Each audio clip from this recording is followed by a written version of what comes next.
திருவாழ்க திருவே துணை, குருவாழ்க குருவே துணை, முருகா சரணம். அன்பர்கள் அனைவருக்கும் ஸ்ரீ விசாக ஜோதிடத்தின் அன்பான இனிய காலை வணக்கங்கள். சாமானியர்களுக்கும் ஜோதிடத்தின் அடிப்படை தெரிந்திருப்பது இன்றைய உலகில் மகிழ்ச்சி கொடுக்கிறது.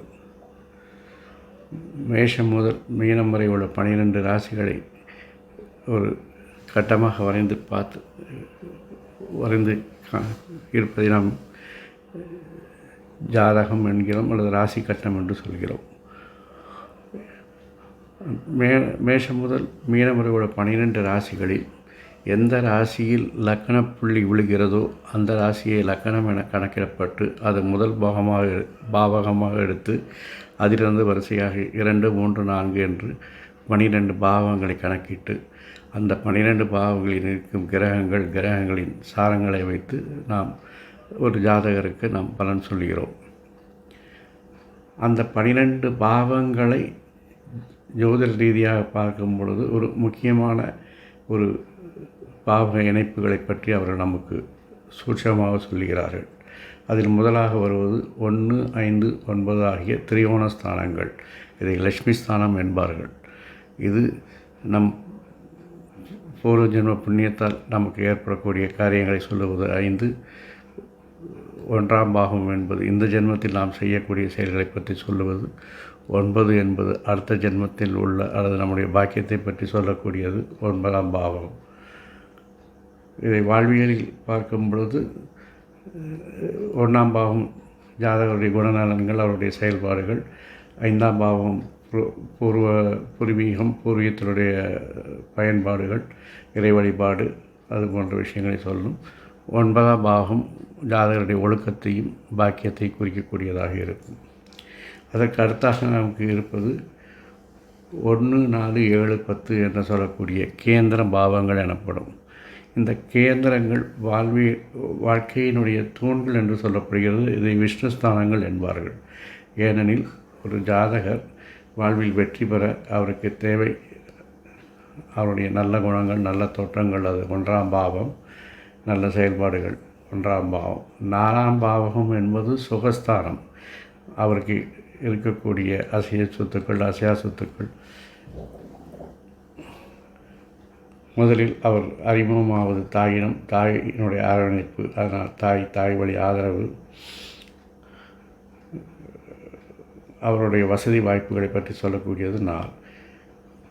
அடுத்தது தாய்க்கு பின் தாரம் என்பது போல் தாயின் காலத்திற்கு பிறகு நமக்கு ஜாதகருக்கு அரவணைப்பு தரக்கூடியது வாழ்க்கை துணை.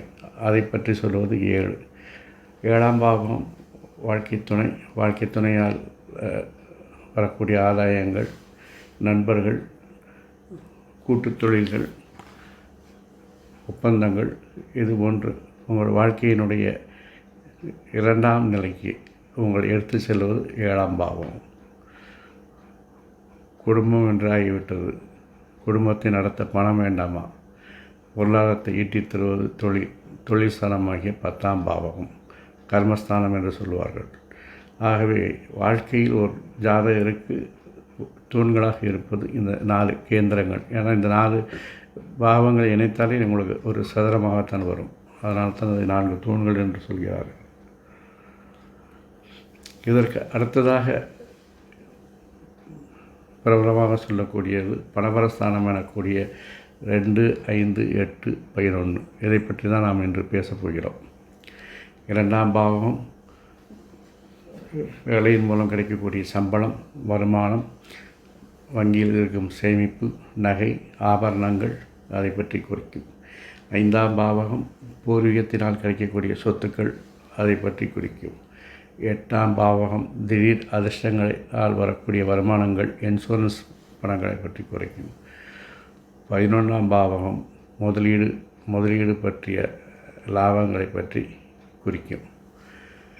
இந்த பணபரஸ்தானங்களில் சுபகிரகங்களாகிய புதன், சுக்கிரன், குரு 3 பேரும் அமர்ந்தாலோ அல்லது ஒருவருக்கொருவர் இந்த ஸ்தானங்களில் தொடர்பு கொண்டாலோ அவர்களுக்கு பணம் கிடைப்பது நிச்சயம். அது மாதிரி ஒரு அருமையான காலகட்டம் சில பேருக்கு அமையப் போகிறது. அதை பற்றி தான் நாம் இப்பொழுது இந்த பதிவில் விரிவாக காணப்போகிறோம். மார்ச் மாதம் 1ஆம் தேதி இன்று முதல் மே மாதம் 6ஆம் தேதி வரை புதனும் சுக்கிரனும் மீனத்தில் இருக்கிறார்கள். சுக்கிரன் குருவோடு பரிவர்த்தனை ஆகிறார். ஆகவே புதன் சுக்கிரன் குருவினுடைய இணைவுகள் மீனத்தில் நிலை பெற்றிருக்கிறது. இது பணபரஸ்தானத்தில் எப்படி உங்களுக்கு வெற்றி வாய்ப்புகளை பெற்றுத்தரப் போகிறது என்று பார்க்கலாம். இதில் 12 ராசிகளுக்கும் பலன் கிடைக்குமா என்பதை விட 4 ராசிகளுக்கு மாத்திரம் மிக சிறப்பாக அமைகிறது. அது யாருக்கு என்றால் ரிஷபம். ரிஷபத்திற்கு பார்த்தீர்கள் என்றால் 2, 5ஆம் இடம் புதன், 8, 11ஆம் இடம் குரு. ஆனால் சுக்கிரன் பரிவர்த்தனையால் அவர் மீனத்திற்கு வருவார் என்று எடுத்துக்கொள்ள வேண்டும். சிம்மத்தை பொறுத்தவரையில் 2, 11 புதனாக வருகிறார். 5, 8 குரு அவர் பரிவர்த்தனையால் மீனத்தில் வருவார் என்று எடுத்துக்கொள்ள வேண்டும். விருச்சிகம்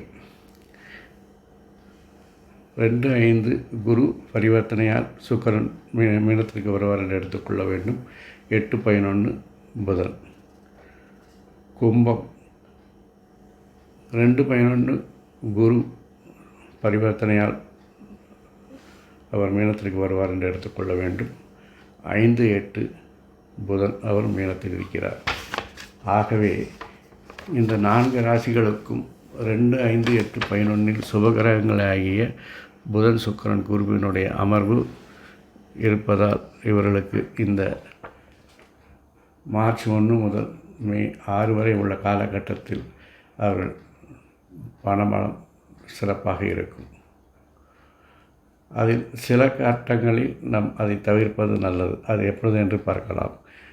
மார்ச் 15 முதல் ஏப்ரல் 7 வரை புதன் வக்கரகதியில் இருக்கிறார். சுக்கிரன் மார்ச் 2 அதாவது நாளிலிருந்து ஏப்ரல் 13 வரை வக்கரகதியில் இருக்கிறார். வக்கரமாக இருக்கும் கிரகம் பலனை தராது என்று சொல்ல முடியாது. ஆனால் அந்த சமயங்களில் பிடிவாதத்துடனும் வெறித்தனத்துடனும் பேராசையுடனும் செய்யும் எந்த செயல்களும் நினைத்த லாபத்தை தராது. ஆகவே இந்த காலகட்டங்களில் பணத்திற்காக பெருமுயற்சிகள் எடுப்பதை தவிர்க்கவும்.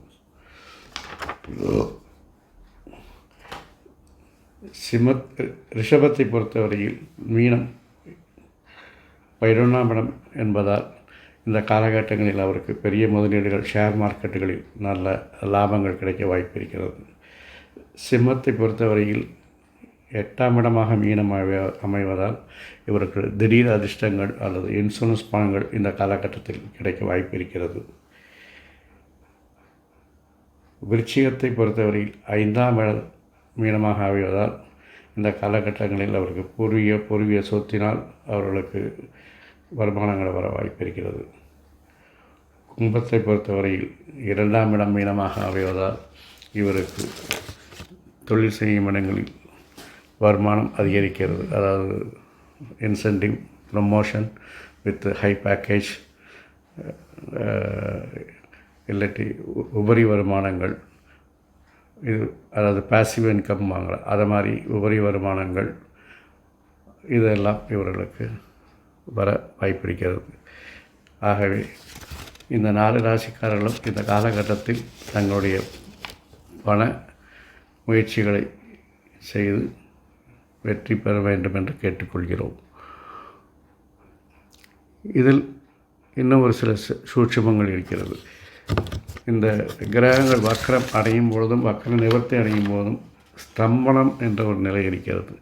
அந்த நிலையில் நீங்கள் செய்யும் எந்த காரியமாக இருந்தாலும், பண சம்பந்தமாக வருமானத்திற்காக செய்யக்கூடிய புதிய தொழில் தொடங்குவது, புதிய முதலீடுகள் செய்வது, புதிய பாலிசி எடுப்பது, இல்லாட்டி லாட்டரிச்சீட்டு தமிழ்நாட்டில் இல்லை, உதாரணத்துக்கு சொல்ல லாட்டரிச்சீட்டு வாங்கிறது, இது மாதிரி பண சம்பந்தமாக நீங்கள் செய்யக்கூடிய எந்த முயற்சியிலும் உங்களுக்கு வெற்றிகரமாக இருக்கும். அந்த வகையில் நீங்கள் பார்க்க வேண்டுமென்றால் சுக்கிரனுடைய ஸ்தம்பனம் மார்ச் 6ஆம் தேதி, ஏப்ரல் 9ஆம் தேதி, ஏப்ரல் 17ஆம் தேதி ஆகிய நாட்களில் வருகிறது. இந்த நாட்களில் நீங்கள் செய்யும் ஃபினான்ஸ் சம்பந்தமான விஷயங்கள் அல்லது பணம் சம்பந்தமான விஷயங்கள் வெற்றியை தரும். அதுபோல் புதன் கிரகத்தை பொறுத்தவரையில் மார்ச் 12, மார்ச் 18, ஏப்ரல் 3, ஏப்ரல் 12 ஆகிய நாட்களில் ஸ்தம்பன நிலையை அடைகிறது. அந்த நாளில் நீங்கள் பல முயற்சிகள் செய்வது உங்களுக்கு வெற்றிகளை குவிக்கும். பிறகு என்ன, பணத்தை சம்பாதியுங்கள், பெருக்கிக் கொள்ளுங்கள். பணம் வந்தால் எனக்கு தர வேண்டாம், அதற்கு முன்னால் என் சேனலை சப்ஸ்கிரைப் செய்து ஆதரவு தந்தால் போதும். வாழ்க வளமுடன், வளர்க சுகமுடன்.